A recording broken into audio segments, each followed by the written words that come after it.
Hi ladies, I'm here with a project to share with you this evening, and this is a gift that I made for my friend Sabrina. So if you are watching this, she must have already received it.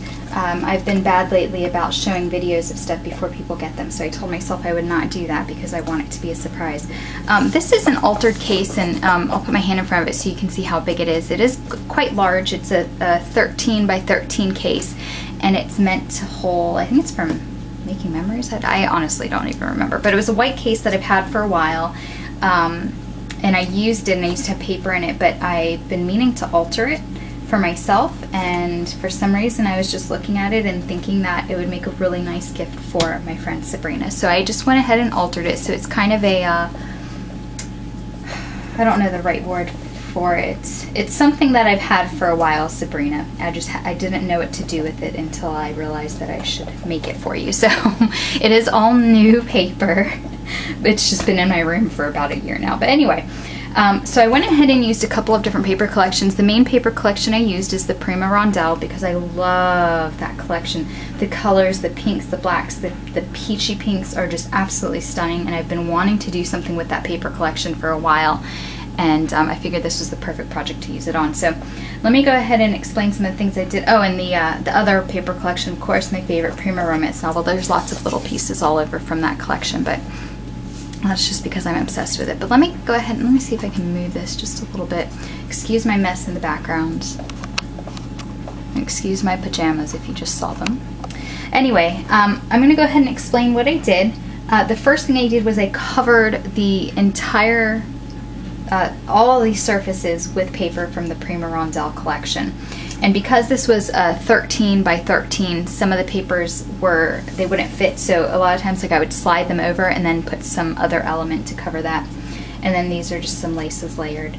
There's Prima Rondelle down here, down here, down here. All of the edges have been distressed. I've tried to put them kind of far down, that way, you know, if she has something that's in here, you'll still see part of the paper, you know, even if whatever she's got in here doesn't quite reach the top. So that's all covered with the paper. The back is covered with a paper from the collection as well. There's some elements back here from different ephemera sets I have, and this is a romance novel piece. This is all from ephemera and some Tim Holtz tape and a Prima flower. And then this is just some texture that I put on there. And there was some different sprays I used with masking here. So that's just the back, and I'll sign it most likely, or I don't know if I'm going to put something else back here or not, but I wanted to go ahead and do the video before I start wrapping it up. This is the side, and this is another paper from the collection, and then I used a lot of texture paste on here just to give it some, you know, some texture. And then this is a slid paper in here for her, but I didn't write on it because I didn't know if she'd want to put her name or, you know, whatever she'd want to put on here. And then these are just some different flowers. There's a handmade rolled fabric flower, and some wild orchid craft flowers, some Prima flowers, some bling. This is a Prima flower. This is a little shabby chic flower that Juliana sent me. Some chipboard, Prima resin piece. And then over here on the corners, this is more for style than any kind of function, obviously, but this is a hinge, and this is from the package that Jennifer sent me, Autumn's Mimi. She sent me a few of these hinges, and I actually used a couple on another project you'll see in the next week or so, and I used some on this box, and I like the way that they turned out. They just gave it a little something extra. And then I don't think I showed you the other side yet. No, this is just, it's just a piece from the paper collection, and then just some masking. And I still might go over this. Of course, I should have done the video when I knew it was complete. I still might go over this with a little paint, but for right now, I like the way just the plain texture looks, because the mask that I used actually had some residual spray left on it from the last time I had sprayed, and it almost left like this pinky purple outline, and I think it turned out really cool, and I didn't even mean for that to happen. So I didn't want to paint it and lose that effect. This is just a charm from, this is one of the Artie Cake charms, or Artie Cakes, or however you say it. And this little chain thing, I love this. It matched the paper collection perfectly. Let me see if I can zoom in now a little bit so I can go over just a couple of the details. This was a chain I bought it as a set, and it came with this chain, and then the one that's hanging over here And I originally bought it because I was going to make her a bracelet or something with it, but then when I just saw how perfectly it matched this collection, I thought, okay, I'll have to do something else for her because I'm using this chain on this. And I hung one of the Tim Holtz charms and just put some lace on the back to back it. Here is a little Tim Holtz trinket with her initial, and then this is a Tim Holtz memo pin, and these chains are glued on. And then over here, I just have some random pieces from the ephemera collection and some Tim Holtz tape and Tim Holtz pin and just all kinds of things over here. This lace down here, this white lace, I love it.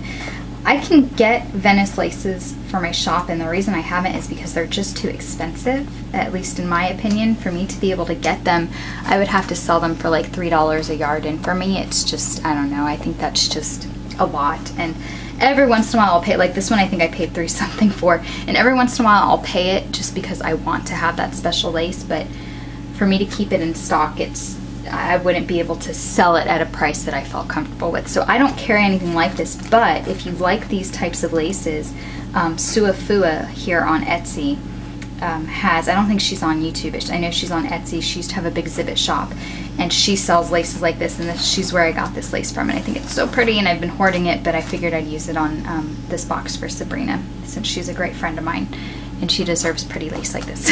So I figured I could give some up. But anyway, this lace is from Suafua, and I just glued the top. And this lace back here is from Roseanne, CraftyChica87. This was in the rack that she had sent me. And this was another lace that I thought I would hoard forever because I love it. But again, Sabrina is a really good friend of mine. I've gotten to know her really well, and she's probably one of the people I know best here in the YouTube community, and she has just been really awesome, and she makes me laugh, and you know, she's a really good friend. So I figured I would not hoard my stuff and use it on a project for her. So this is that lace from CraftyChica87. I love it, it's so pretty. And this is just kind of a collage of some different flowers, some Prima flowers. This is a crystal flower that CraftyChica87 sent me, another Arte Cake charm, some pins and different things. And then, where's the other charm? I know there was this one, there's another one I was going to use. Oh, there was one I was going to hang off up here, and the color just wasn't right, so I'm going to throw it in the one of these boxes for her. So Sabrina, there's going to be a leftover charm in here for you. Now in these boxes, I haven't really filled them up quite yet, but I'm going to put some different things in here for her, and maybe, you know, stick some paper or some things in here. I'm not quite sure yet how I'm going to do that and how is going to be best for shipping purposes, but this is her box, her organizer, and I really, really hope that she likes it. I texted you, Sabrina, the other day, and I said, I'm working on something for you and I'm getting frustrated, I can't finish it. And it was just because I couldn't get some of the flower, like this one in particular, some of the flowers I had, I just couldn't get the colors to mesh well with the Rondelle collection, because I have a lot of like cool pinks, and this is more of a, like a peachy pink. So it was hard for me to match things, but then I found this, and it just really kind of got my brain working again as far as what to put. And I think I've pretty much explained everything on here, other than just, you know, random papers are stuck around, and this lace, let me zoom out a little, this lace I glued behind just as a decorative element here. And yeah, that's about it. So I hope that she likes this organizer, and I hope she has a place for it in her room, and I hope you guys like it as well. If you have any questions, please comment below and I will do my best to answer them. But thank you so much for watching and checking out my project. Bye guys, have a great night.